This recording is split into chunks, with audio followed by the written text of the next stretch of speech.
ஆசையெல்லாம் நீதானையா,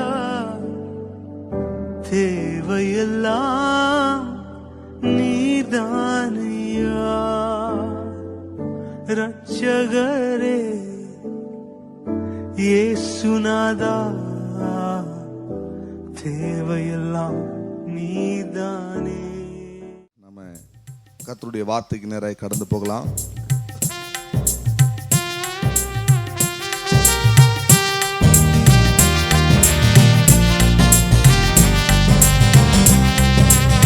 கரங்களை தட்ட மாட்டீங்களா?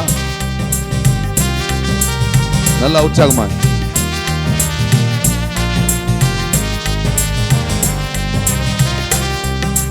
வாழ்வே நீர்தானையா,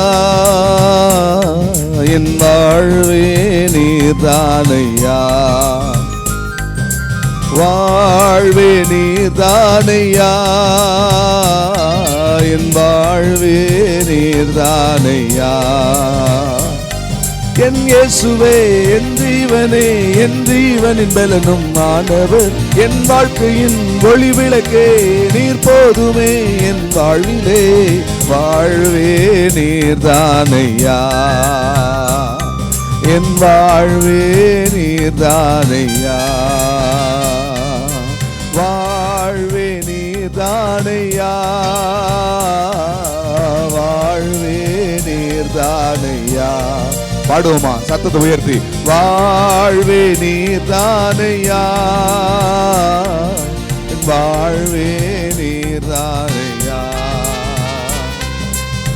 நீர் மாத்திரம் இல்லை என்றால் மனிதர்கள் உயிரோடு விழுங்கியிருப்பார்கள். நீர் மாத்திரம் இல்லை என்றால் மனிதர்கள் உயிரோடு விழுங்கியிருப்பார்கள். நிற்பதுமே நிலைப்பதுமே, நிற்பதுமே நிலைப்பதுமே கிருபையினால் தான் வாழ்கின்றேனே, கிருபையினால் தான் வாழ்கின்றேனே. வாழ்வே நீர்தானையா,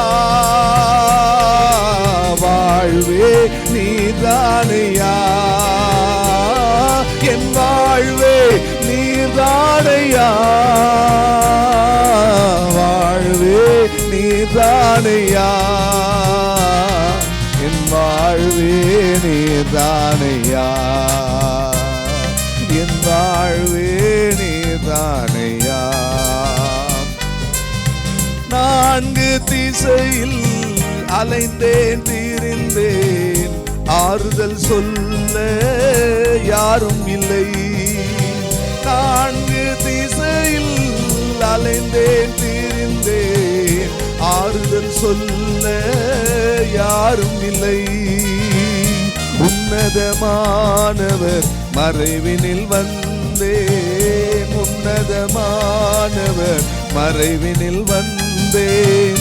நிம்மதி நிம்மதி அடைகின்றேன், நிம்மதி நிம்மதி அடைகின்றேனே.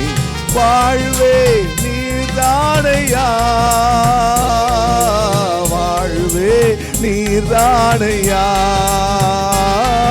என் வாழ்வே நீர்தானையா, வாழ்வே நீர்தானையா, என் வாழ்வே நீர்தானையா, என் வாழ்வே நீர்தானையா.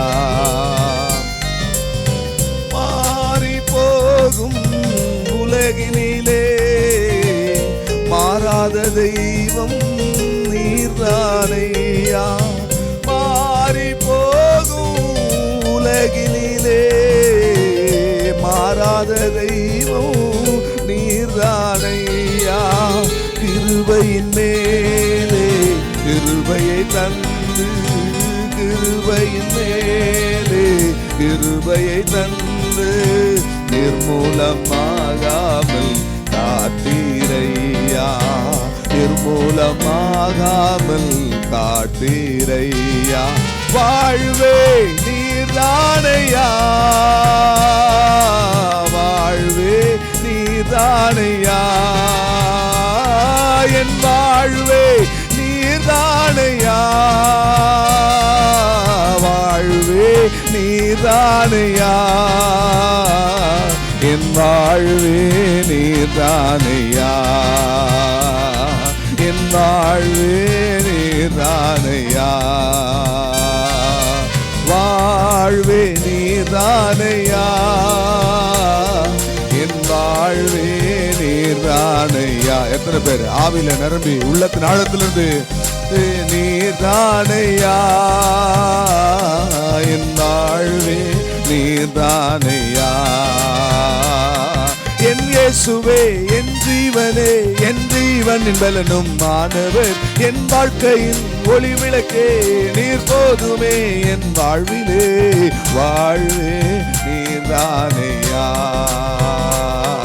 என் வாழ்வே நீர்தானையா, வாழ்வே நீர்தானையா, என் வாழ்வே நீர்தானையா. அப்பாவை பார்த்து சொல்லுங்க, அப்பா என் வாழ்க்கையிலே நீர்தான் ஆண்டவரே, எனக்கு எல்லாமுமாய் நீர்தான் இருக்கிறீர் ஆண்டவரே, உம்மை இல்லாமல் ஒன்றுமில்லை ஆண்டவரே, நீரே எங்களுக்கு போதுமானவர், நீரே எங்களுக்கு எல்லாமுமானவர், நீரே எங்களுக்கு தாயும் தகப்பனுமானவர், நீரே எங்களுடைய நாயகர், நீரே எங்களுடைய சிருஷ்டிகர், நீரே எங்களுடைய ஜீவன், நீரே எங்களுடைய சுவாசம், நீரே எங்களுடைய எல்லாமுமாய் இருக்கிறீர் ஆண்டவரே, எங்களுடைய வாழ்க்கையே நீர்தானப்பா. ஹல்லேலூயா, வாழ்வே நீர்தானையா, என் வாழ்வே நீர்தானையா.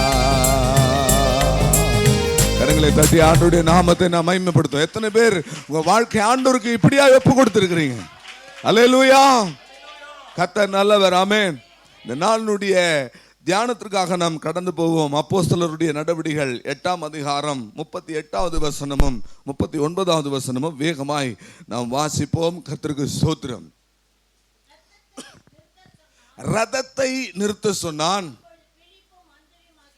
அப்பொழுது பிலிப்பும் மந்திரியுமாகிய இருவரும் தண்ணீரில் இறங்கினார்கள். பிலிப்பு அவனுக்கு ஞானஸ்தானம் கொடுத்தான். அவர்கள் தண்ணீரிலிருந்து கரையேறின போது கர்த்தருடைய ஆவியானவர் பிலிப்பை கொண்டு போய் விட்டார். மந்திரி அப்புறம் அவனை காணாமல் சந்தோஷத்தோட தன் வழியே போனான். ஆமென். பிரியமானவர்களே, கடந்த நாட்களிலே விடுதலை ஜெப கூட்டத்திலே இதே அதிகாரத்திலிருந்து சில சத்தியங்களை பார்த்தோம். இதே அப்போஸ்தலருடைய 8ஆம் அதிகாரத்திலே அந்த பட்டணத்திலே மிகுந்த சந்தோஷம் உண்டாயிற்று என்று சொல்லி பார்த்தோம். பிலிப்பு சமாரியாவுக்கு கர்த்தரால போய் நடத்தப்பட்டு சுவிசேஷத்தை பிரசங்கித்த பொழுது அந்த பட்டணத்தில் இருக்கிற ஜனங்களுக்கு மிகுந்த சந்தோஷத்தை கர்த்தர் உண்டாக்கினார் என்று சொல்லி அந்த சத்தியங்களை நாம் பார்த்தோம். பட்டணம் என்றால் என்ன? ஒரு தனிப்பட்ட மனிதனுடைய வாழ்க்கை தான் பட்டணம். பட்டணம் என்பது சபையை குறிக்கிறது. பட்டணம் என்பது பரலோக ராஜ்யத்தை குறிக்கிறது என்று நாம் பார்த்தோம். அதே அப்போஸ்தலருடைய 8ஆம் அதிகாரத்திலே, அப்போஸ்தலர் நடவடிக்கைகள் 8ஆம் அதிகாரத்திலே அந்த பிலிப்புவை கர்த்தர் ஆவியானவராலே என்ன செய்தார்? வனாந்தரத்துக்கு கொண்டு போனார். அங்கே பிரியமானவர்களே, இங்கே ஒரு மந்திரி ஒரு ரதத்திலே போய் கொண்டிருக்கிறான். ரதத்தை நிறுத்த சொல்லி அவர்கள் ரதத்திலிருந்து இறங்கினார்கள். அங்கே தண்ணீர் இருந்தது. அங்கே பிலிப்பு இந்த மந்திரிக்கு ஞானஸ்தானம் கொடுத்தான். ஞானஸ்தானம் கொடுத்த பிற்பாடு இந்த பிலிப்புவை ஆவியானவர் என்ன செய்தார்? கொண்டு போய் விட்டார். அவன் பிலிப்பு மறைந்து போய் விட்டார். கர்த்தருக்கு ஸ்தோத்திரம். அவனை காணாமல் இந்த மந்திரி சந்தோஷத்தோடு அவன் போகிறான். கர்த்தருக்கு ஸ்தோத்திரம். பிரியமானவர்களே, நீங்கள் வீட்டில் போய் இந்த அதிகாரத்தை நீங்கள் வாசியுங்கள். கர்த்தருக்கு ஸ்தோத்திரம். இவன் ஒரு எத்தியோப்பியன் என்று இந்த பகுதியிலே நாம் வாசிக்கிறோம். யாருமே இந்த எத்தியோப்பியன் என்கிற அந்த வார்த்தையை நீங்கள் என்ன செய்யுங்க? மனதில் நிறுத்தி கொள்ளுங்கள். இன்னைக்கு சங்கீதத்தில் வாசிக்கும் பொழுது கூட கர்த்தர் இந்த செய்தியை உறுதிப்படுத்தினார். நான் அந்த பட்டணம் என்கிற செய்தியை தொடர்ந்து பேச வேண்டும் என்று நினைத்தேன். ஆனால் ஆண்டவரின் இருதயத்தில் இடைப்பட்டு இந்த காரியங்களை இன்றைக்கு பேச முடியாது ஏவினதுனால நான் இங்கே வந்தபோது சங்கீதத்தில் கூட எத்தியோப்பியா தேசத்தை குறித்து நாம் அங்கே பார்க்கிறோம். கர்த்தருக்கு ஸ்தோத்திரம். அவன் ரதத்திலே போய் கொண்டிருக்கிறான். அவன் எங்கே இருந்து? அவன் எத்தியோப்பியாவில் இருந்து. கர்த்தருக்கு ஸ்தோத்திரம். இங்கே எருசலேமுக்கு வந்து தேவனை தொழுது கொண்டு அவன் திரும்பி போகிறான். வருஷம் அவன் கடந்து வந்து தேவனை ஆராதித்து விட்டு போகிறான். எப்படி நீங்களும் நானும் வாரம் வந்து இந்த ஆராதனையில கலந்து கொண்டு தேவனை ஆராதித்து விட்டு திரும்பி போகிறோமோ, அதுபோல இந்த எத்தியோப்பியன் அவன் ஒரு மந்திரி, அவன் ஒரு ஹையர் அபிஷியல். கர்த்தருக்கு ஸ்தோத்திரம். அவன் வந்து அவன் கர்த்தரை தொழுது விட்டு திரும்பி போகிறான். போகிற பொழுது வேதத்தை வாசித்து கொண்டு போகிறான். பிரியமானவர்களே, நாம தேவனை தொழுது கொள்ள ஆராதனைக்கு வருவது மாத்திரமல்ல, தொழுது கொண்டு போன பிறகும் நம்ம வேதத்தை வாசிக்கிறவர்களாக, அதை தியானம் பண்ணுகிறவர்களாக, அதை நேசிக்கிறவர்களாக நாம் காணப்பட வேண்டும். இன்னும் ஒரு முறை கூட வேதத்தை வாசித்து முடிக்காத எத்தனையோ கிறிஸ்தவர்கள் உண்டு. நீங்க எப்படிப்பட்டவர்களா இருக்கிறீங்க? வேதத்தை வாசிக்கிறீங்களா? அல்லேலூயா. வேதத்தை வாசிக்கிறேன் என்று சொல்லுகிறவர்கள் ஒரு பெரிய அல்லேலூயா சொல்லுங்க பாப்போம். ஆண்டவருடைய நாமத்துக்கு மகிமை உண்டாவதாக. 2 பேருடைய சத்தம் தான் காதுல கேட்டது. அவங்க தான் 2 பேர் வாசிக்கிறாங்க. வேதத்தை வாசியுங்கள். வேதத்தை வாசித்து கொண்டு போனான். ஏசாயா தீர்க்கதரிசன ஆகமத்தை வாசித்து கொண்டு போகிறான். அவன் வாசித்து கொண்டு போகிற பகுதி இயேசு கிறிஸ்துவை பற்றிய பகுதியே. தீர்க்க தரிசனங்களை வாசித்து கொண்டு போகிறான். முழு வேதாகமும் தீர்க்க தரிசனம் தான். இந்த முழு வேதாகமும் இயேசு கிறிஸ்துவை பற்றிய தீர்க்க தரிசனமாக இருக்கிறது. கர்த்தருக்கு ஸ்தோத்திரம். சத்தியத்தை அவன் தேடுகிறவனாக இருக்கிறான். சத்தியத்தை அவன் வாசிக்க கூடியவனாக இருந்தான். கர்த்தருக்கு ஸ்தோத்திரம். பிரியமானவர்களே, அப்படி வேதத்தை நேசிக்கிற, சத்தியத்தை தேடுகிற, வேதத்தை வாசிக்கிற, கர்த்தரை ஆராதிக்கிற ஒருவனோடு தேவன் இடைப்பட விரும்புகிறார். தேவன் அவனோடு பேச விரும்புகிறார். யாரெல்லாம் கர்த்தரை தொழுது கொள்ளுகிறார்களோ, யாரெல்லாம் வேதத்தை வாசிக்கிறார்களோ, யாரெல்லாம் கர்த்தருடைய வார்த்தையிலே இரவும் பகலும் தியானமாய் இருக்கிறார்களோ, அவர்களோடு கூட தேவன் நிச்சயமாய் இடைப்படுவார். நிச்சயமாய் அவர்களை தேவன் உயர்த்துவார். நிச்சயமாய் அவர்கள் சந்தோஷமாய் இருப்பார்கள். இவன் சந்தோஷத்தோடு அவன் கடந்து போனான். அல்லேலூயா. கர்த்தருக்கு ஸ்தோத்திரம். எத்தனையோ தேசங்கள் இருக்கிறது வேதத்திலே, எத்தனையோ பட்டணங்கள் இருக்கிறது. ஆனால் இந்த இடத்துல இந்த மனிதனை குறித்து அறிமுகம் செய்யும் பொழுது அவன் ஒரு எத்தியோப்பியன் என்று வேதம் சொல்லுகிறது. ஆண்டவர் அவனை ஒரு எத்தியோப்பியன் என்று சொல்லுகிறார். காரணம் என்ன? இந்த எத்தியோப்பியனை குறித்து வேதம் சொல்லுகிற விஷயம் என்ன? எரேமியா 13ஆம் அதிகாரம் 23வது வசனத்தை நீங்கள் வாசித்து பார்த்தால், எரேமியா 13ஆம் அதிகாரம் 23வது வசனம், எத்தியோப்பியன் தன் தோலை மாற்றக்கூடுமோ, சிவிங்கி தன்னுடைய புள்ளிகளை மாற்றக்கூடுமோ, தீமை செய்ய விருந்தோடினவர்கள் நீங்கள் உங்கள் சுபாவங்களை மாற்ற முடியுமோ? அந்த வசனத்தை வாசியுங்கள். எத்தியோப்பியன் தன் தோலையும் சிவிங்கி தன் புள்ளிகளையும் மாற்றக்கூடுமோ? கூடுமானால் தீமை செய்ய பழகின நீங்களும் நன்மை செய்யக்கூடும். அல்லேலூயா. எத்தியோப்பியன் என்று சொல்லும் பொழுது பிரியமானவர்களே, எத்தியோப்பியன் தன் தோலை என்ன செய்ய முடியாது? மாற்ற முடியாது. சிவிங்கி தன்னுடைய புள்ளிகளை மாற்ற முடியாது. அப்படி மாற்றக்கூடுமானால் தீமை செய்ய பழகினவர்கள் நன்மை செய்ய கூடும். அல்லேலூயா. அல்லேலூயா. கர்த்தருக்கு ஸ்தோத்திரம். எத்தியோப்பியன் தன் தோலை மாற்றக்கூடாது, அதாவது மாற்ற முடியாது என்று சொன்னால் என்ன? அவர்களுடைய நிறத்தை என்ன செய்ய முடியாது? மாற்ற முடியாது. ஒட்டகச்சிவிங்கனுடைய சரீரத்தில் இருக்கிற புள்ளிகளை என்ன செய்ய முடியாது? மாற்ற முடியாது. தீமை செய்கிற எண்ணங்களை மாற்ற முடியாது என்று வேதத்தில் நாம் பார்க்கிறோம். அப்படி மாற்ற முடியும் என்று சொன்னால் தேவனாலே கூடும். அல்லேலூயா. விசுவாசிக்கிறவனுக்கு எல்லாம் கூடும். அல்லேலூயா. ஆகவே பிரியமானவர்களே, மாறுவதுதான் கிறிஸ்துவம். இந்த இடத்துல நாம் அறிந்து கொள்ள வேண்டிய சத்தியம், மாற்ற முடியாதவைகளை மாற்றிக் கொள்வதுதான் கிறிஸ்தவம். ஜென்ம சுபாவத்தை மாற்ற முடியாது, கிறிஸ்தவத்திலே அது மாறும். அல்லேலூயா. மனுஷ எண்ணங்களை மாற்ற முடியாது, ஆனால் கிறிஸ்தவம் அதை மாற்றம். பிரியமானவர்களே, அல்லேலூயா. அல்லேலூயா. எண்ணங்கள் மாறும், சிந்தனைகள் மாறும், வாழ்க்கை மாறும், ஜீவிதம் மாறும், எல்லாம் மாறும். உன் வார்த்தைகள் மாறும், உன் நடைகள் மாறும், உன்னுடைய உடைகள் மாறும், உன்னுடைய பார்வை மாறும், உன்னுடைய செவிகள் மாறும். பழைய வாழ்க்கை அல்ல, பழையவைகள் எல்லாம் ஒளிந்து போகும். நீ கிறிஸ்துவுக்குள் இருந்தால் புது சிருஷ்டியாவாய். உன்னுடைய வாழ்க்கையிலே மாற்றங்கள் நிகழ்ந்து கொண்டே இருக்கும். ஒவ்வொரு நாளும் நீ மாறிக்கொண்டே இருப்பாய். கிறிஸ்துவுக்குள்ளே நீ மறுபடியும் புதுப்பித்துக் கொண்டிருப்பாய். மகிமையின் மேலே மகிமை அடைந்து கொண்டிருப்பாய். அதுதான் மாற்றுகிற ஒரு அனுபவம். இயேசு கிறிஸ்து எல்லாவற்றையும் மாற்ற வல்லவர், காலத்தையும் சமயத்தையும் மாற்ற வல்லவர். அல்லேலூயா. அல்லேலூயா. எத்தனை பேர் மாறி இருக்கிறீங்க? உங்க வாழ்க்கையில் ஒரு மாற்றம் இருக்கிறதா? உங்கள் ஜீவிதத்திலே மாற்றம் இருக்கிறதா? உங்கள் எண்ணங்களிலே மாற்றம் இருக்கிறதா?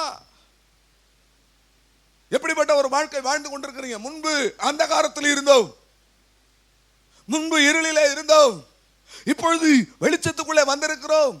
ஆகையினால் வெளிச்சத்தின் பிள்ளைகளாய் நடந்து கொள்ளுங்கள் என்று வேதம் சொல்லுகிறது. இங்கே ஒரு எத்தியோப்பியன் கடந்து போகிறான். கர்த்தருக்கு ஸ்தோத்திரம். அவனுடைய வாழ்க்கையில் ஒரு பெரிய மாற்றம். அல்லேலூயா. பெரிய சந்தோஷத்தோடு அவன் கடந்து போகிறான். நாமும் கூட வாரம் தேவனை ஆராதிக்க வருகிறோம்.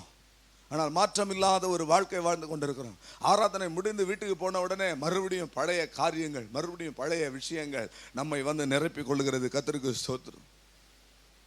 எத்தியோப்பியா என்று சொல்லும் பொழுது மாற வேண்டிய ஒரு ஜீவிதம். கர்த்தருக்கு ஸ்தோத்திரம். அல்லேலூயா. கர்த்தருக்கு ஸ்தோத்திரம். பிரியமானவர்களே, மாறுவது தான் கிறிஸ்தவம். பிரியமானவர்களே, இங்கே உள்ள வந்த பிறகு நமக்கு மாற்றம் இருக்கணும். நம்முடைய பேச்சில் மாற்றம் இருக்கணும், நம்முடைய செய்கையில் மாற்றம் இருக்கணும், நம்முடைய நடக்கையில மாற்றம் இருக்கணும். உலகத்திலிருந்து நாம வந்திருக்கிறோம்.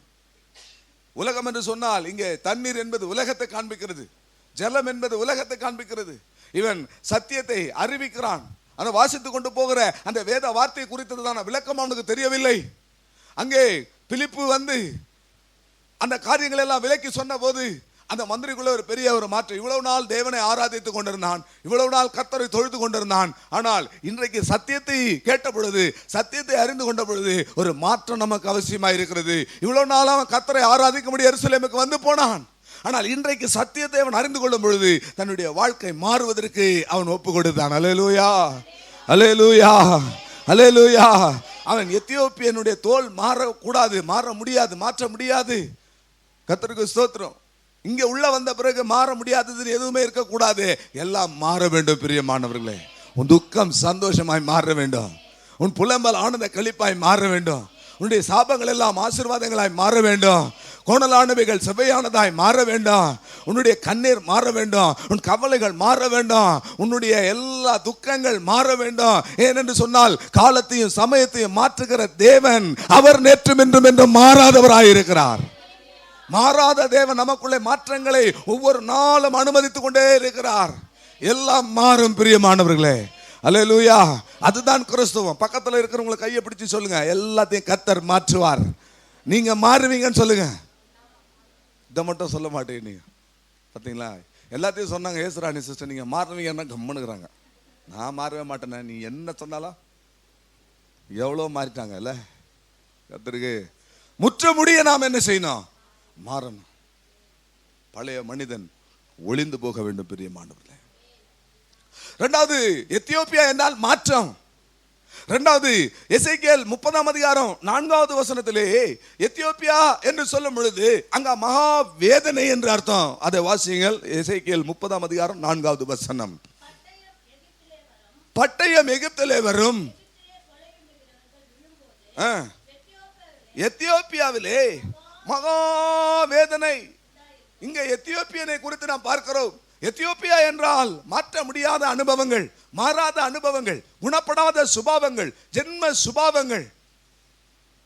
இங்க இரண்டாவது எத்தியோப்பியா என்று சொல்லும் பொழுது மகா கொடிய வேதனைகள். அருமையான தேவஜனமே, உன்னுடைய வாழ்க்கையிலே இந்த எத்தியோப்பியா என்கிற பயங்கரமான வேதனை உண்டா? கொடிய மன வேதனையிலே நீ நடந்து கொண்டிருக்கிறாயா? பிரியமானவர்களே, மகா வேதனை நடுவிலே கர்த்தர் வந்து உன்னுடைய வாழ்க்கையை சந்தோஷிப்பிக்க விரும்புகிறார். தேவன் உன்னுடைய வாழ்க்கையில மாற்றங்களை தந்து கொடிய வேதனைகளிலிருந்து உங்களை விடுதலையாக்கி உங்களை ஆசீர்வதிக்க விரும்புகிறார். எசேக்கியேல் 30ஆம் அதிகாரம் 9வது வசனத்திலே அங்கே எத்தியோப்பியா என்று சொல்லும் பொழுது அங்கே பாருங்கள், நிர்விசாரமான ஒரு எத்தியோப்பியா என்று அங்கே சொல்லப்பட்டிருக்கிறது. வாசியுங்கள். நிர்விசாரமான எத்தியோப்பியரை, உன்னுடைய வாழ்க்கையில நிர்விசாரங்கள் இருந்தால் நீ ஒரு எத்தியோப்பியன். உன்னுடைய வாழ்க்கையில மகா வேதனை இருந்தால் நீ ஒரு எத்தியோப்பியன். உன்னுடைய வாழ்க்கையில மாறாத கெட்ட சுபாவங்கள், தேவனுக்கு பிரியமில்லாத சுபாவங்கள், இன்னும் குணப்படாத சுபாவங்கள் இருந்தால் நீ ஒரு எத்தியோப்பியன். இங்கே நாம் பார்க்கிறோம், நிர்விசாரம் இருந்தால் அங்கே தத்தளிப்பு உண்டாகும். பிரியமானவர்களே, இப்படிப்பட்ட ஒரு எத்தியோப்பியனாக நீ ரதத்திலே போய் கொண்டிருக்கிறாயா? அவன் ஒரு பெரிய மந்திரி, நீங்க கூட ஒரு பெரிய மந்திரியா இருக்கலாம், பெரிய ஞானியா இருக்கலாம், பெரிய அறிவாளியா இருக்கலாம், உனக்கு தான் பேச தெரியும், எல்லாம் நீ பேசலாம். ஆனா உனக்குள்ள குணப்படாத மாறாத உன்னுடைய ஜென்ம சுபாவம் என்கிற தோல் இன்னும் மாறாமல் இருக்கிறதா? நீ ஒரு எத்தியோப்பியனா இருக்கிறாய். உனக்குள்ள ஒரு சந்தோஷம் வராது, மாறாக அங்க தத்தளிப்பு வரும். இப்படிப்பட்ட ஒரு எத்தியோப்பியனா, மாறாத ஒரு எத்தியோப்பியனா இருந்தால் எத்தியோப்பியாவிலே தத்தளிப்பு வரும், வேதனைகள் உண்டாகும். நீ வாழ்க்கை ஒரு ரதம், அந்த ரதத்தில் நீ போய் கொண்டிருக்கிறாய். கர்த்தருக்கு ஸ்தோத்திரம். நீ அதை ஒரு தங்க ரதம் என்று நினைத்து கொண்டிருக்கிறாய். உன்னுடைய வாழ்க்கையில நீ ஒரு பெரிய ஜாம்பவான் என்று நினைத்து கொண்டு ரதத்தில் போகிறது போல எண்ணிக்கொண்டிருக்கிறாய். ரதத்தை நிறுத்து. உன்னுடைய வாழ்க்கை ரதம் நிறுத்தப்பட வேண்டிய இடம் இதுதான் பிரியமானவர்களே. நீ போகிற போக்கை நிறுத்த வேண்டிய இடம் இதுதான். இந்த சத்தியத்தை கேட்கிற வேளையிலே நீ எப்படிப்பட்ட ஒரு எத்தியோப்பியனாய் நீ இருக்கிறாய் என்பதை நீ உணர்ந்து உன் ரதத்தை நிறுத்தி, உன்னுடைய வாழ்க்கையை நிறுத்தி, உன்னை நிதானித்து பார்த்து நீ இறங்க வேண்டும். கர்த்தருடைய வார்த்தைக்கு கீழ்ப்படிய வேண்டும். அந்த பிலிப்பு இந்த சத்தியத்தை சொன்ன போது கர்த்தருடைய வார்த்தைக்கு அவன் கீழ்ப்படிந்தான். அல்லேலூயா. கர்த்தருடைய பரிசுத்த நாமத்துக்கு மகிமை உண்டாகட்டும். கீழ்ப்படுகிற பிள்ளைகளின் மேலே தேவனுடைய ஆசீர்வாதம் வரும். ஆமென். கீழ்ப்படியாத பிள்ளைகளின் மேலே தேவனுடைய கோபாக்கினை வரும் என்று பார்க்கிறோம். நீங்கள் கீழ்ப்படிய வேண்டும். அப்போஸ்தலர் 6ஆம் அதிகாரம் 7வது வசனத்திலே இந்த விசுவாசத்திற்கு நீங்கள் கீழ்ப்படிய வேண்டும். ரோமர் 2ஆம் அதிகாரம் 8வது வசனத்திலே நீங்கள் சத்தியத்திற்கு கீழ்ப்படிய வேண்டும். 2 தெசலோனிக்கேயர் 3ஆம் அதிகாரம் 14வது வசனத்தை நீங்கள் வாசிக்கும் பொழுது வசனத்திற்கு நீங்கள் கீழ்ப்படிய வேண்டும்.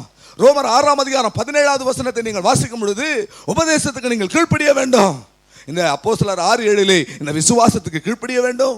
ரோமர் 2ஆம் அதிகாரம் 8வது வசனத்திலே சத்தியத்திற்கு கீழ்ப்படிய வேண்டும். 2 தெசலோனிக்கேயர் 3ஆம் அதிகாரம் 14வது வசனத்திலே வசனத்துக்கு கீழ்ப்படிய வேண்டும். ரோமர் 6ஆம் அதிகாரம் 17வது வசனத்திலே உபதேசத்திற்கு கீழ்ப்படிய வேண்டும். கர்த்தருக்கு ஸ்தோத்திரம். இன்னும் அநேகர் திருச்சபையிலே சுவிசேஷத்தை பிரசங்கிக்க வேண்டும் என்று சொல்லி எதிர்பார்த்து கொண்டிருக்கிறார்கள். இயேசு சுகம் தருவார், அற்புதம் செய்வார், அதிசயம் செய்வார். அல்லேலூயா. கர்த்தருக்கு ஸ்தோத்திரம். பால் குண்ணுகிற குழந்தைகளை நாம் இருக்கக்கூடாது பிரியமானவர்களே. உபதேசத்துக்கு கீழ்ப்படுகிறவர்களாய் நாம் காணப்பட வேண்டும். யோவான் 15ஆம் அதிகாரம் 2வது 3வது வசனத்தில் இயேசு கிறிஸ்து சொல்லுகிறார். கர்த்தருக்கு ஸ்தோத்திரம். என்ன சொல்லுகிறார்? இப்பொழுது நீங்கள் கேட்ட இந்த உபதேசத்தினாலே சுத்தமானீர்கள். அல்லேலூயா. அல்லேலூயா. இந்த வசனத்தை வாசிங்கள். யோவான் எழுதின சுவிசேஷம் 15ஆம் அதிகாரம் 3வது வசனம். நான் உங்களுக்கு சொன்ன உபதேசத்தினாலே இப்பொழுதே சுத்தமானீர்கள். உபதேசத்தை கேளுங்க. இன்னும் சுவிசேஷத்தையே கேட்டு இருக்காதீங்க. சுவிசேஷம் ரட்சிக்கப்படாத ஜனங்களுக்கு, சுவிசேஷம் உங்களை ரட்சிக்கும். அல்லேலூயா. அல்லேலூயா. சுவிசேஷம் 2 வகைப்படும். சுவிசேஷம் ஒன்று மகிமையின் சுவிசேஷம், இன்னொன்று விடுதலையின் சுவிசேஷம். ஆனால் இவைகளை பார்க்கலாம், உபதேசமானது உங்களை சுத்தமாக்கும். நீங்க சுவிசேஷத்தை கேட்டு ரட்சிக்கப்பட்டு உள்ள வந்துட்டீங்க. இதன் பிறகு நாம் என்ன செய்யணும்? நாம் சுத்தம் உள்ளவர்களாய் மாறணும். அல்லேலூயா. நம்மை சுத்திகரிக்கிறது இந்த உபதேசம் தான். இந்த உபதேசத்தை கேட்க கேட்க நமக்குள்ள ஒரு சுத்திகரிப்பு உண்டாகும் பிரியமானவர்களே. என்ன உபதேசம்? ஞானசானத்தை பற்றிய உபதேசத்தை இந்த எத்தியோப்பியா மந்திரி கேட்டான். இயேசு கிறிஸ்துவை பற்றின சுவிசேஷத்தை இந்த மந்திரி கேட்டான். சரியான ஒரு விளக்கத்தை பெற்றுக்கொண்டான். உடனே ஞானசானம் பெற வேண்டும் என்று அவன் என்ன செய்தான்? எத்தனித்தான். அவனே கேட்கிறான், இப்போ ஞானசானம் பெறுவதற்கு என்ன தடை இருக்கிறதுனா? நீ ஒன்றும் தடை கிடையாது. தண்ணீர் இருக்கிறது, எந்த ஒரு தடையும் கிடையாது. நீ உன் இருதயத்தில் கர்த்தராகிய இயேசு கிறிஸ்துவை விசுவாசித்து உன் வாயினாலே அறிக்கை செய்து தேவன் அவரை மரித்தோரிலிருந்து எழுப்பினார் என்று உன் இருதயத்தில் நீ விசுவாசித்தால் நீ ரட்சிக்கப்படுவாய். அதுதான், வேற எந்த தடையும் கிடையாது. ஞானசானம் எடுத்தான், அவன் வாழ்க்கை மாறினது, சந்தோஷமாய் போனான், அவன் கரை ஏறினான். அல்லேலூயா. நீ செய்தியின் தலைப்பு கரை ஏறுங்கள். ஏற்கனவே ஒரு செய்தி பார்த்தேன், கரை சேருங்கள் என்று. இது கரை ஏறுங்கள். அல்லேலூயா. அல்லேலூயா. எத்தியோப்பியா என்கிற மாறாத சுபாவத்திலிருந்து கரை ஏறுங்கள்.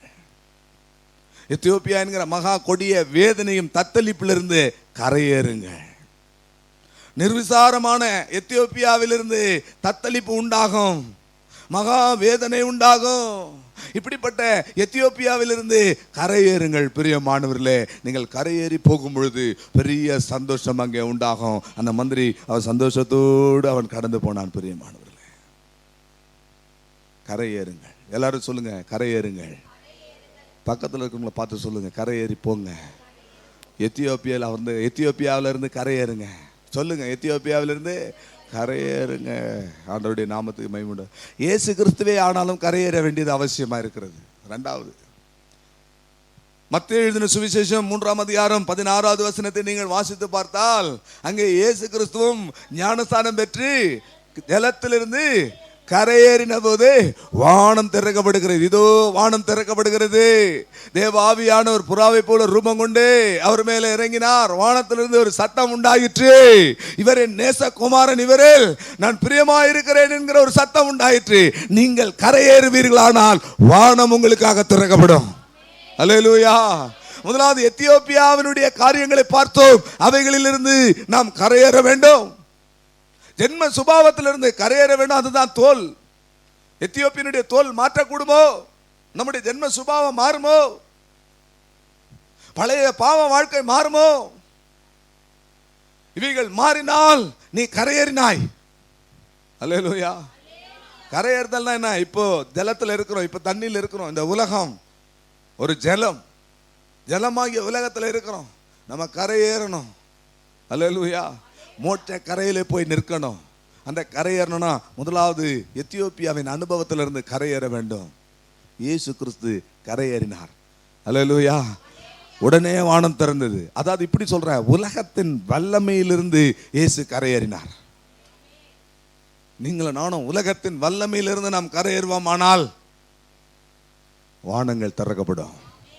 இப்படி சொல்றேன், நீங்க உலகத்திலிருந்து வேறு பிரிக்கப்பட்டவர்களாய், உலகத்தின் அசுத்தங்களை விட்டு தப்பினவர்களாய், உலகத்துக்கு மறித்தவர்களாய், கிறிஸ்துவுக்குள் ஞானஸ்தானம் என்பது என்ன? ஜலத்தில் மூழ்குவது என்றால் என்ன?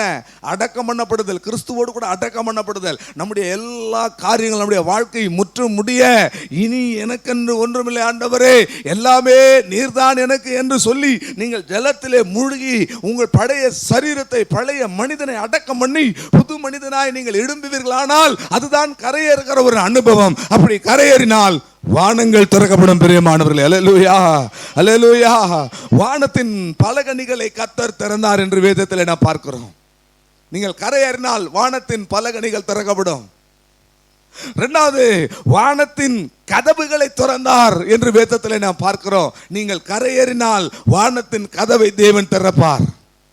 மூன்றாவது, வானத்தின் மதகை தேவன் திறந்தார் என்று பார்க்கிறோம். நீங்கள் கரையேறினால் வானத்தின் மதகை தேவன் திறப்பார்.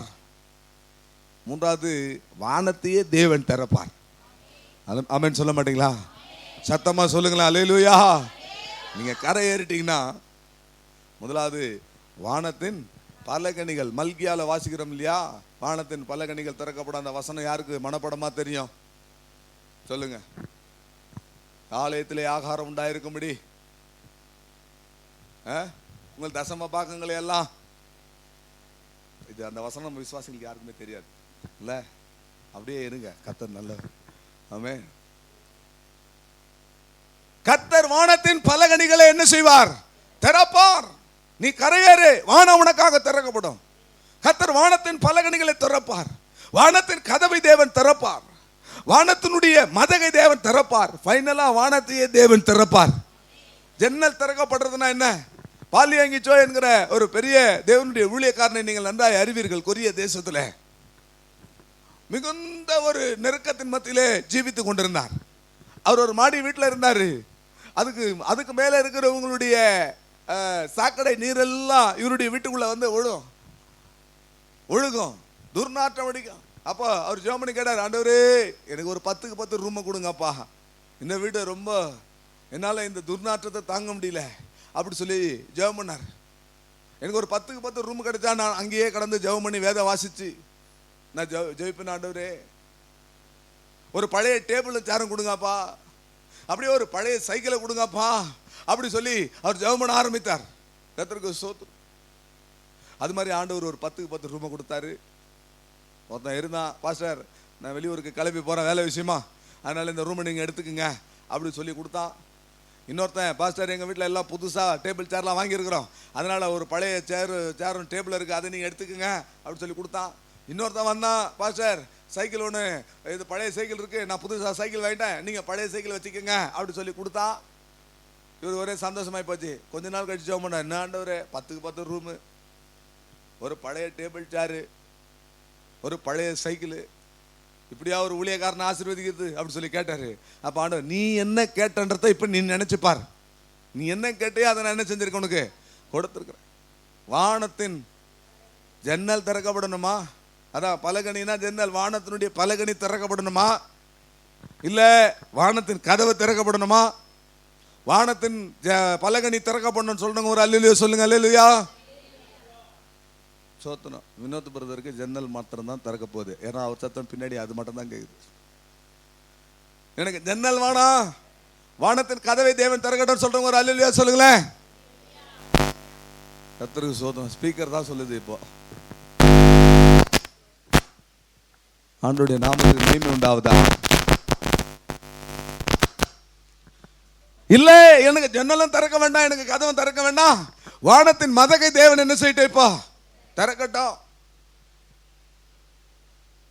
இல்லை பிரியமானவர்களே, உபாகமம் 28ஆம் அதிகாரம் 12வது வசனம் சொல்கிறது, தேவன் வானத்தை திறப்பார், நீங்கள் கரையேறினால் வானங்கள் திறக்கப்படும். ஒரு அல்லேலூயா சொல்லுங்களேன். நீங்கள் கரையேறுவீர்களானால் வானங்கள் திறக்கப்படும். கர்த்தருக்கு ஸ்தோத்திரம். மார்க்கு 1ஆம் அதிகாரம் 10வது வசனத்திலே இயேசு ஜெபம் பண்ணாரு. ஜெபம் பண்ணும் பொழுது உடனே வானம் திறக்கப்பட்டது. லூக்கா 3:21 இயேசு ஜெபிக்கும் பொழுது வானம் திறக்கப்பட்டது. கர்த்தருக்கு ஸ்தோத்திரம். பிரியமானவர்களே, சகரியா 8ஆம் அதிகாரம் 13வது வசனத்திலே கர்த்தருக்கு ஸ்தோத்திரம், அங்கே வானங்கள் திறக்கப்படுகிற ஒரு அனுபவத்தை நாம் அங்கே பார்க்கிறோம். பிரியமானவர்களே, பாருங்க, நீ புறஜாதிகளுக்குள்ளே சாபமா இருந்தது போல இப்பொழுது ஆசீர்வாதமா இரு என்கிற அளவுக்கு தேவன் வானமாகிய பண்டக சாலையை உனக்காக திறப்பார். புறஜாதிகளுக்குள்ளே நீ எப்படி கேவலமா இருந்தாய், புறஜாதிகளுக்குள்ளே எப்படி நீ சாபமா இருந்தாய், புறஜாதிகளுக்குள்ளே எப்படி நீ அவமானத்தின் சின்னமா இருந்தாயோ அப்படியே நீ ஆசீர்வாதமா இருக்கும்படி நீ கரையேறுவாய். ஆனால் வானம் என்கிற தேவன் தம்முடைய பண்டக சாலையை உனக்காக திறப்பார். வானங்களை கிழித்து தேவன் இறங்குவார் என்று வேதம் சொல்லுகிறது. உபாகமம் 23ஆம் அதிகாரம் 5வது வசனத்தை பார்க்கும் பொழுது, கர்த்தருக்கு ஸ்தோத்திரம், உன் தேவனாகிய கர்த்தர், உன் தேவனாகிய கர்த்தர் பிலேயாமுக்கு செவி கொடுக்க சித்தமா இல்லாமல் உன்மேல் அன்பு கூர்ந்தபடியினால் உன் தேவனாகிய கர்த்தர், நீ கரையேறுவாயானால் சாபத்தை எல்லாம் கர்த்தர் ஆசீர்வாதமாய் மாற பண்ணுவார்.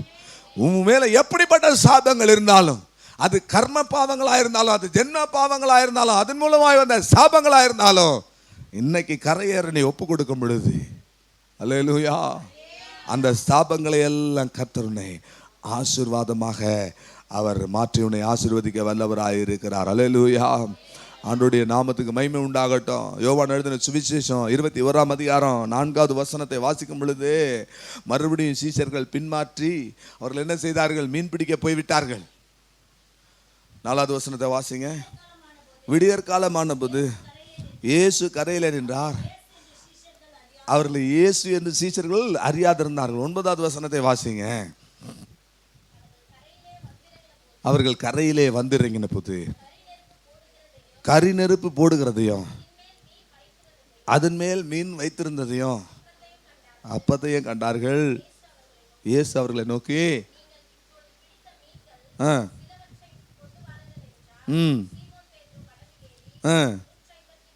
பெரிய மீன்களை கொண்டு வந்தான். கர்த்தருக்கு ஸ்தோத்திரம். நம்ம கரையை மாத்திரம் நம்ம எடுத்துக்கொள்வோம். இயேசு கரையில் நின்று கொண்டிருக்கிறார். ஆமென். கரையேறி வந்தால் இயேசு கிறிஸ்து அவர்களோடு கூட பேசுகிறவராக காணப்பட்டால், நீங்க முதலாவது எத்தியோப்பியா என்கிற காரியங்களிலிருந்து கரையேற வேண்டும். கர்த்தருக்கு ஸ்தோத்திரம். இங்கே கரையேறும் பொழுது வானங்கள் நமக்கு திறக்கப்படுகிறது. கர்த்தருக்கு ஸ்தோத்திரம். மறுபடியும் கரையேறும் பொழுது பிரியமானவர்களே, இயேசுவை காண்கிறவர்களாய் நாம் காணப்படணும். கரையேறி போய் பரலோகத்தினுடைய கரையில் நின்றால் நாம் யாரை பார்க்க வேண்டும்? இயேசுவை பார்க்க வேண்டும். நிறைய பேர் நினச்சிக்கிறாங்க, நான் செத்த உடனே நேராக போய் எங்கள் வீட்டுக்காரர் தான் பார்ப்பேன். வாய்ப்பு இல்லைம்மா, வாய்ப்பு இல்லை. கர்த்தருக்கு ஸ்தோத்திரம். எங்கள் அம்மாவை போய் பார்ப்பேன், எங்கள் அப்பாவை போய் பார்ப்பேன். இயேசுவை போய் பாருங்க. அல்லேலூயா. நீங்க கரையேறும் பொழுது உங்களுக்காக கரையேறினவர், உலகத்தின் அசுத்தங்களுக்கு தப்பினவர், உலகத்தின் வல்லமைகளில் இருந்து கரையேறினவர் கரையில உங்களுக்காக நின்று கொண்டிருக்கிறார். இவர்கள் பின்மாறி ஓடினவர்கள். மறுபடியும் மீன் பிடிக்க போகிறேன்னு சொல்லி பேதுரு கிளம்பி போனார். அவரோடு கூட சீசர்கள் போனாங்க. அங்க மீன் பிடிக்கிறாங்க. கர்த்தருக்கு ஸ்தோத்திரம். வலது பக்கம் வலைய போட்டு திரளான மீன்களை பிடிச்சி அவங்க வந்துட்டு இருக்கிறாங்க. அவர்கள் கரை ஏறின போது இயேசு கிறிஸ்து அவர்களுக்காக கரையில் நின்று கொண்டிருந்தார். அங்கே இயேசு கிறிஸ்து அவர்களோடு பேசினார். நீங்கள் இயேசுவோடு பேச வேண்டுமானால், இயேசு உங்களுக்காக கரையிலே நின்று கொண்டிருக்க வேண்டுமானால், நீங்கள் கரையேறின ஒரு அனுபவத்திற்குடையவர்களாய் காணப்பட வேண்டும். அல்லேலூயா, அல்லேலூயா. ஆண்டவருடைய நாமத்துக்கு மகிமை உண்டாவதாக. நீ கரையேறினால் இயேசுவை காண்பாய்.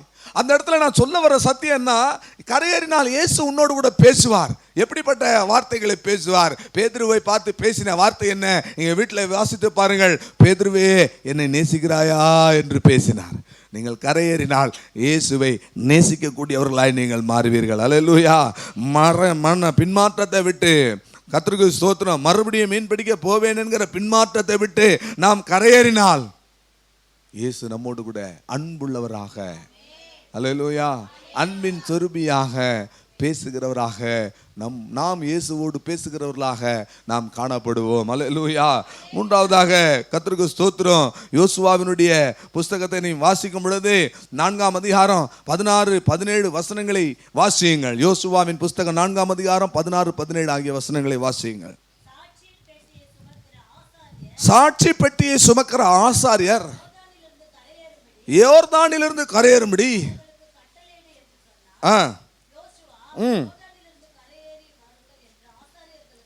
யோசுவா கரையேறி வாருங்கள் என்று ஆசாரியர்களுக்கு கட்டளையிட்டான்.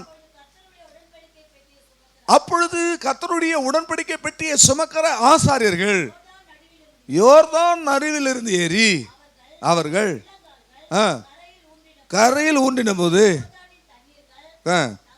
19வது வசனத்தை வாசியுங்கள்.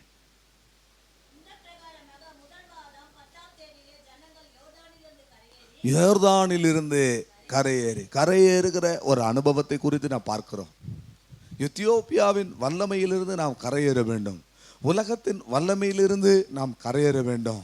கர்த்தருக்கு ஸ்தோத்திரம். இப்பொழுது யோர்தானை கரையேறுகிற ஒரு காட்சியை நாம் பார்க்கிறோம். யோர்தான் அறுப்பு காலத்திலே வெள்ளம் கரை புரண்டு போகும் என்று பார்க்கிறோம். அப்படி கரை புரண்டு போகிற இந்த யோர்தானை கடந்து அவர்கள் கரையேறி கானானுக்குள் கால் வைக்கிற ஒரு நேரம். ஆண்டவருக்கு வனாந்தரத்தில் வழிகள் உண்டு, ஆகாயத்தில் வழிகள் உண்டு, நடு கடலிலும் வழிகள் உண்டு, கண்மலையில வழிகள் உண்டு, இங்கே யோர்தானிலும் வழிகள் உண்டு. வழி இல்லாத இடத்துல வழிகளை உண்டு பண்ணுகிறவர் நம்முடைய ஆண்டவர். இந்த ஜனங்கள் கரை புரண்டு போகிற இந்த யோர்தானை கடந்து அவர்கள் கானானுடைய கரையிலே போய் கால்களை வைக்க வேண்டும். கர்த்தருக்கு ஸ்தோத்திரம். ஒரு பெரிய போராட்டம். யோர்தானை இவர்கள் கடக்க வேண்டும். ஒரு பெரிய போராட்டத்தின் மத்தியிலே ஜனங்கள் கரையேற வேண்டும். இவ்வளவு ஜனங்கள் இந்த யோர்தானை கடந்து போக என்ன வழி இருக்கிறது? பிரியமானவர்களே, அங்கே உடன்படிக்கை பெட்டியை சுமக்கிற ஆசாரியர்கள் போய் முதல்ல என்ன செய்யணும்? அந்த யோர்தானில் நிற்கணும். உடன்படிக்கை பெட்டியை சுமந்து கொண்டு யோர்தானில் நிற்கணும்.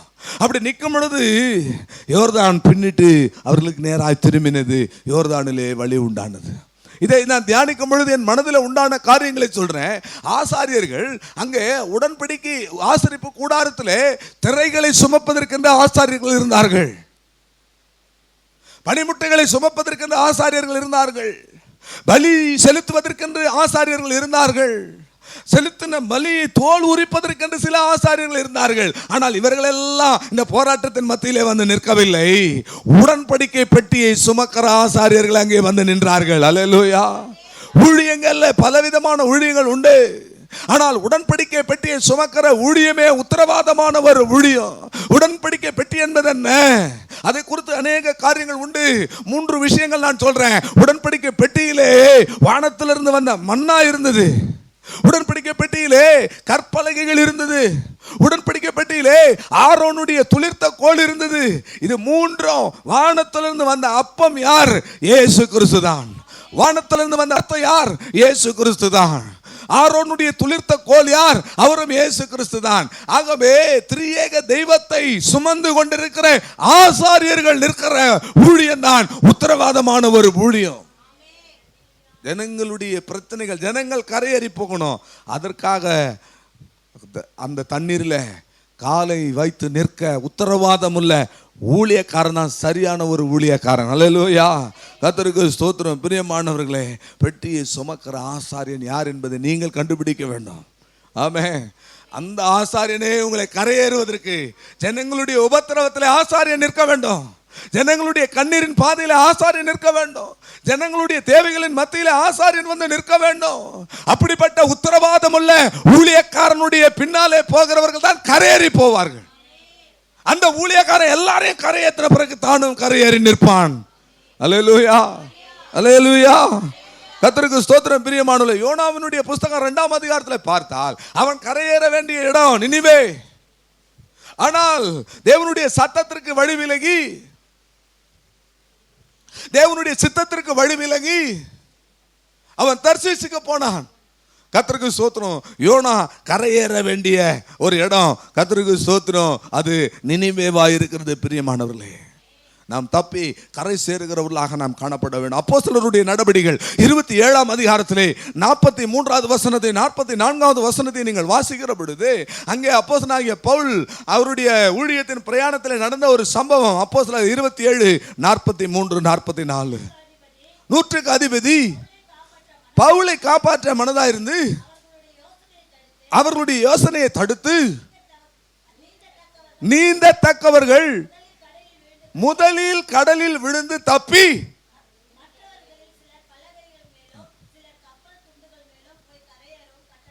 மறுபடியும் வாசிங்க சிஸ்டர்.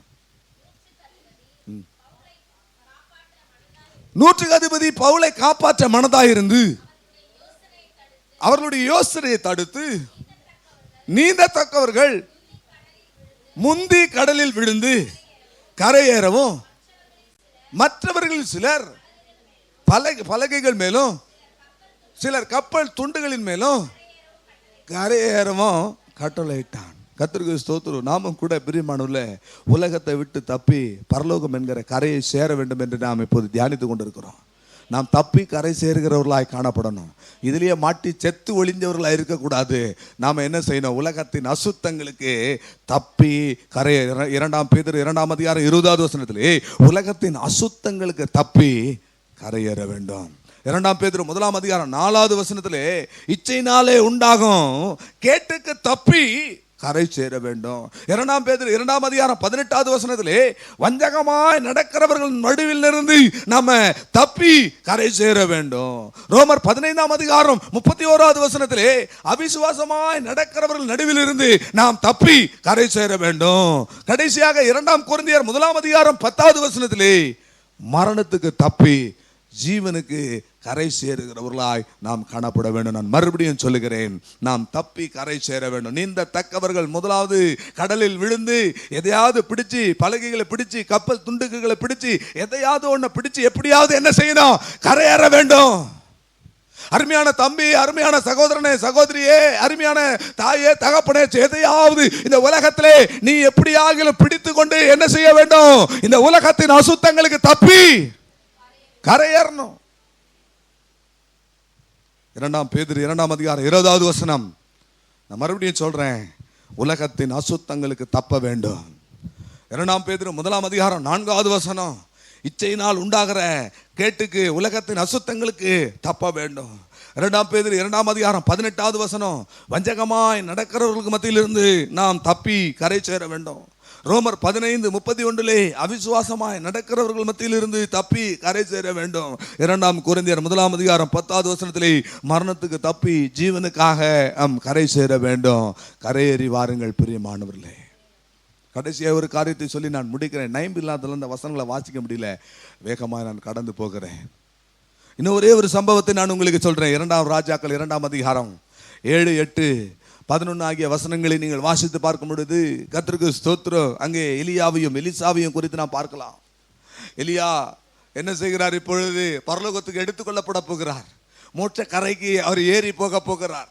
அவர் கரையேறுகிற ஒரு அனுபவத்தை பாருங்கள். அங்கே என்ன செய்கிறாங்க?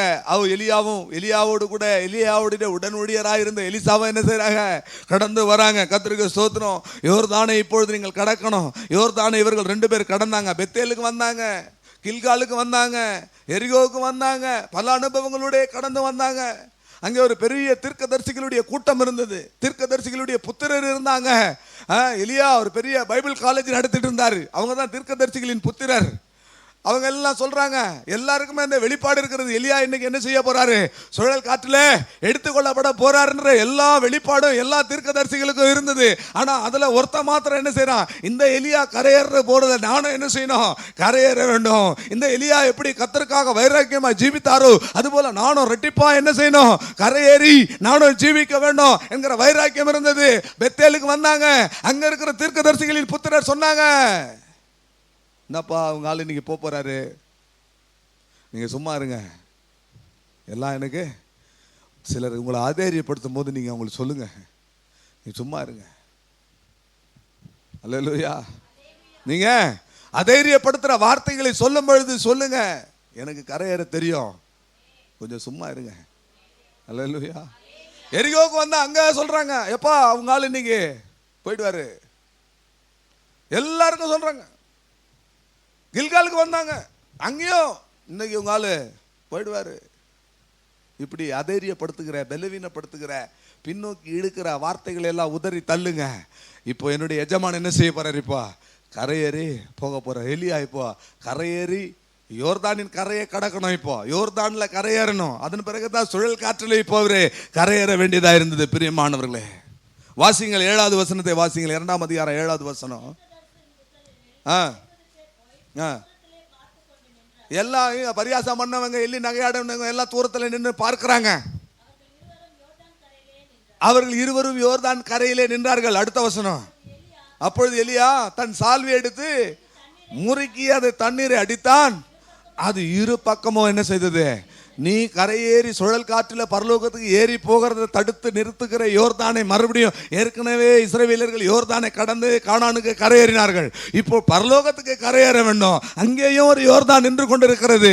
அந்த யோர்தானை நீ கடந்து யோர்தானின் கரையை நீ ஏற வேண்டுமானால், அல்லேலூயா, எலியாவினுடைய வஸ்திரம், எலியாவினுடைய சால்வை நமக்கு தேவையா இருக்கிறது. எலியாவினுடைய சால்வை, கர்த்தருக்கு ஸ்தோத்திரம். அந்த எலியாவின் சால்வை இருந்தால் தான் நாம் என்ன செய்ய முடியும்?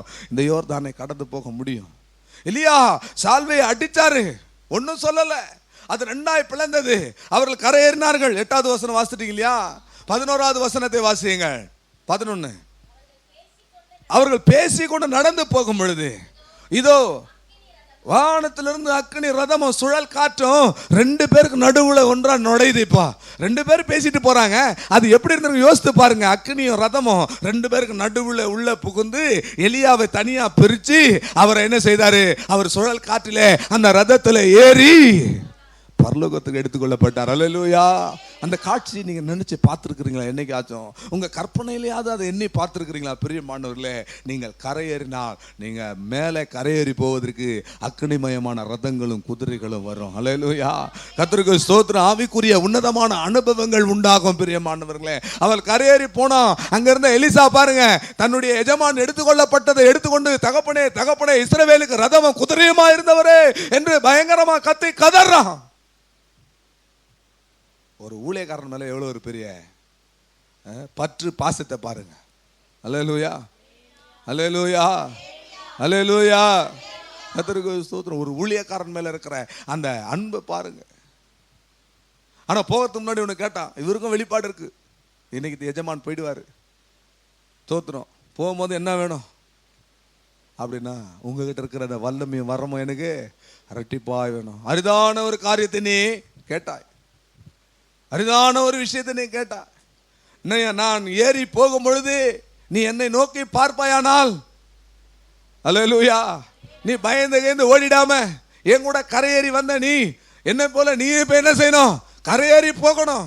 என்னை நீ எடுத்துக்கொள்ளப்படும் பொழுது பார்ப்பாயானால் அது உனக்கு கிடைக்கும். கர்த்தருக்கு ஸ்தோத்திரம். எலியா பரமேறி போறார். கவனியுங்கள். தூங்குறவங்கள ஒரு அல்லேலூயா சொல்லுமா? அல்லேலூயா.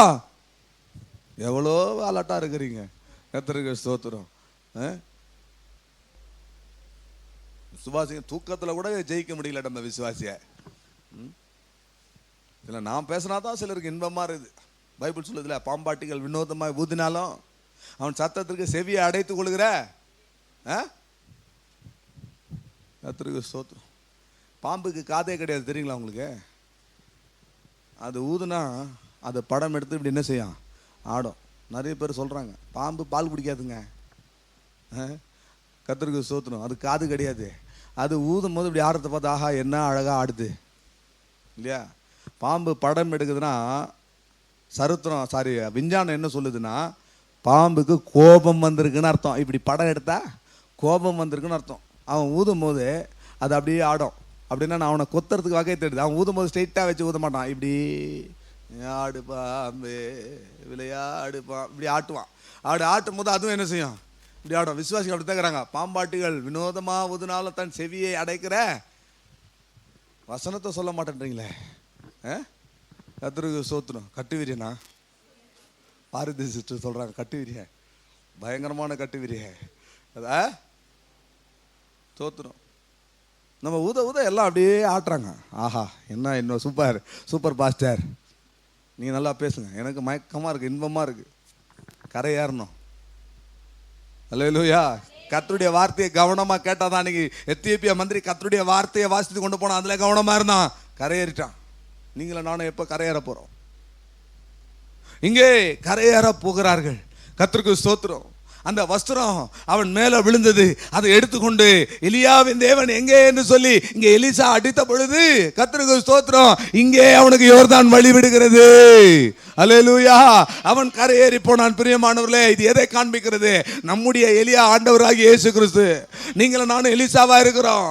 என்ன விசுவாசிக்கிறவன் தான் செய்த கிருபைகளை தானும் செய்வான், இதை பார்க்கலாம் மேலானவைகளை செய்வான். கர்த்தருக்கு ஸ்தோத்திரம். நாம் அவருடைய பிள்ளைகளா இருந்தால் அவரை பார்க்கலாம் மேலானவைகளை செய்கிறவர்களாய் காணப்படணும். அப்படியானால் அவரிடத்தில் இருக்கிற அந்த வல்லமை என்கிற வஸ்திரம் நமக்கு வரணும். அப்படின்னா எது அந்த வஸ்திரம்? பிரியமானவர்களே, எலியா எடுத்துக்கொள்ளப்பட்ட பொழுது எலியாவின் மேல் இருந்த சால்வை விழுந்தது. இயேசு கிறிஸ்து எடுத்துக்கொள்ளப்பட்ட பொழுது இயேசு கிறிஸ்துக்குள்ள இருந்த பரிசுத்த ஆவியானவர் நம்மேல் விழுந்தார். அல்லேலூயா, அல்லேலூயா. கர்த்தருடைய பரிசுத்த நாமத்திற்கு மகிமை உண்டாவதாக. யோர்தானை கடந்தால் சுழல் காற்றில் ஏறி கரையேறி போவாய். எத்தனை பேர் கரையேற போறீங்க?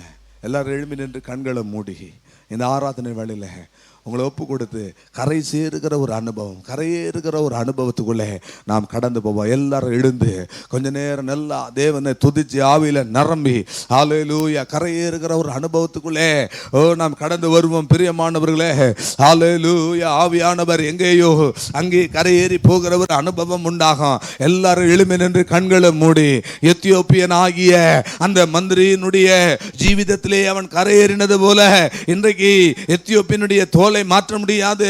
எத்தியோப்பியாவிலே மகா வேதனைகள் உண்டாயிருக்கும். எத்தியோப்பியாவிலே கர்த்தருக்கு ஸ்தோத்திரம் நிர்விசாரம் உண்டாயிருக்கும். எத்தியோப்பியாவிலே தத்தளிப்பு உண்டாயிருக்கும். அப்படிப்பட்ட ஒரு எத்தியோப்பியாவாக உன்னுடைய வாழ்க்கையை நீ நகர்த்தி கொண்டு போகிறாயோ, உன் ரதத்தை நிறுத்தி இறங்கி கர்த்தருடைய வார்த்தைக்கு கீழ்ப்படிவாயானால்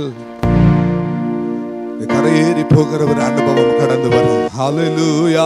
எல்லாரும் கண்களை மூடி ஹல்லேலூயா, ஹல்லேலூயா, ஹல்லேலூயா. ஸ்தோத்திரம், ஸ்தோத்திரம், ஸ்தோத்திரம், ஸ்தோத்திரம், ஸ்தோத்திரம், ஸ்தோத்திரம், ஸ்தோத்திரம், ஸ்தோத்திரம். எலியாவின் தேவன் நம் தேவன், வல்லமையின் தேவன் நம் தேவன். ஓ, எலியா கரையேறி போனது போல ஹல்லேலூயா நாமும் கரையேறி போகிற ஒரு அனுபவத்துக்குள்ளே நாம் கடந்து வர வேண்டும். ஹல்லேலூயா, ஹல்லேலூயா, ஹல்லேலூயா, ஹல்லேலூயா. அப்படிப்பட்ட ஒரு ஆவியானவர் எலியாவின் மேல் இருந்து விழுந்த சால்வை வல்லமையை காண்பிக்குமானால் இயேசு கிறிஸ்துவின் மேல் இருந்து விழுந்த சால்வை அது பரிசுத்த ஆவியானவரை அது காண்பிக்கும். எலியாவின் மேல் இருந்து விழுந்த சால்வை வல்லமையும் வரங்களையும் காண்பிக்குமானால் இயேசு கிறிஸ்துவின் மேல் இருந்து விழுந்த சால்வை பரிசுத்த ஆவியானவரை காண்பிக்கிறது. எலியா எடுத்துக்கொள்ளப்பட்ட பொழுது வஸ்திரம் விழுந்தது. இயேசு கிறிஸ்து எடுத்துக்கொள்ளப்பட்ட பொழுது பரிசுத்த ஆவியானவர் விழுந்தார். ஹல்லேலூயா, ஹல்லேலூயா, ஹல்லேலூயா, ஹல்லேலூயா, ஹல்லேலூயா, ஹல்லேலூயா. அந்த தாகம் கரையேறி போக வேண்டும் என்கிற தாகம் நமக்கு உண்டாக வேண்டும். ஹல்லேலூயா. கரையிலே இயேசு நின்று கொண்டிருக்கிறார். என்னை நேசிக்கிறாயா என்று அன்போடு பேசும்படியான இயேசுவை நீ காண வேண்டுமானால் நீயும் கரையேறி போக வேண்டும். ஹல்லேலூயா. தாகம் உள்ளவன் மேல் தண்ணீரை ஊற்றுவேன் என்றே, வறண்ட நிலத்தில் ஆறுகளை ஊற்றுவேன் என்றே, தாகம் உள்ளவன் மேல் தண்ணீரை ஊற்றுவேன் என்றே, வறண்ட நிலத்தில் ஆறுகளை ஊற்றுவேன் என்று ஊற்றுமையா உம் வல்லமையை, ஊற்றுமையா உம் வல்லமையை. தாகத்தோடு காத்து நிற்கிறேன், நான் தாகத்தோடு காத்து நிற்கிறேன். தாகமுள்ளவனில் தண்ணீரை ஊற்றுவேன் என்று, வறண்ட நிலத்தில் ஆறுகள் ஊற்றுவேன் என்று. தாகமுள்ளவனில் தண்ணீரை ஊற்றுவேன் என்று, வறண்ட நிலத்தில் ஆறுகளை ஊற்றுவேன் என்று. சொல்லுவோம், ஊற்றுமையா உம் வல்லமையே, ஊற்றுமையா உம் வல்லமையே. தாகத்தோடு காத்திருக்கிறேன், நான் தாகத்தோடு காத்திருக்கிறேன். தாகமுள்ளவன் மேல் தண்ணீரை ஊற்றுவேன் என்று, வறண்ட நிலத்தில் ஆறுகளை ஊற்றுவேன் என்று. தாகமுள்ளவன் மேல் தண்ணீரை ஊற்றுவேன் என்று, வறண்ட நிலத்தில் ஆறுகளை ஊற்றுவேன் என்று. ஊற்றுமையா உம் வல்லமையே, ஊற்றுமையா உம் வல்லமையே. தாகத்தோடு, ஆமென் ஆமென் ஆமென், நான் தாகத்தோடு, சொல்லுவோம் சொல்லுவோம், தாகத்தோடு காத்து. அந்த வல்லமை, கரையேறுகிற வல்லமை, கரையேறுகிற அந்த அபிஷேகம், கரையேறி போகிற அந்த உன்னத அனுபவம் இப்பொழுது ஒவ்வொரு மேல் கடந்து வரட்டும். தாகமுள்ளவர்களுக்கு தேவன் அந்த பரிசுத்த ஆவியானவரை நிறைவாய் பொழிந்தருளுவீராக. நான் தாகத்தோடு காத்திருக்கிறேன்.